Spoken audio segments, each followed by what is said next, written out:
I work in the garden. म्हणजे कोण गार्डनमध्ये काम करतो, तर आय. पुन्हा करता झाला. वर्ब. वर्ब म्हणजे असा शब्द की करता काय करतोय ते दाखवणारा शब्द. म्हणजे I work in the garden म्हणजे मी गार्डनमध्ये काय करतो, तर वर्क करतो. म्हणून हे वर्ब आलं, वर्क. ऑब्जेक्ट. मग ऑब्जेक्ट म्हणजे ज्याच्यावर करता क्रिया करतो त्याला आपण ऑब्जेक्ट म्हणूया.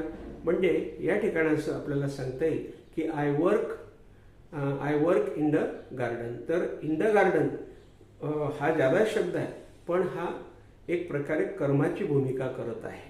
म्हणजे आय वर्क मी काम करतो इन द गार्डन म्हणजे बगीच्यामध्ये. म्हणजे याचा अर्थ असा होतोय बगीच्यामध्ये मी काम करतो म्हणजे बगीच्यावर मी क्रिया करतो आहे. म्हणजे बगीच्याला मी वापरतो आहे. म्हणून करता ज्याला वापरतो त्याला आपण कर्म म्हणतो. तर हे कर्म आलं. असंही म्हणता येईल किंवा आय ईट अ मँगो मी आंबा खातो.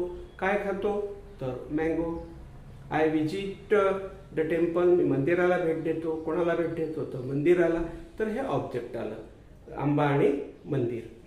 आणि कॉम्प्लिमेंट म्हणजे अशा प्रकारचे शब्द की कर्ता आपण घ्यायचा, क्रियापद आपण घ्यायचं, कर्म आपण घ्यायचं आणि मग त्याच्याबरोबर काहीतरी 2-3 शब्दांचा समूह आपण घ्यायचा, त्याला आपण कॉम्प्लिमेंट म्हणतो.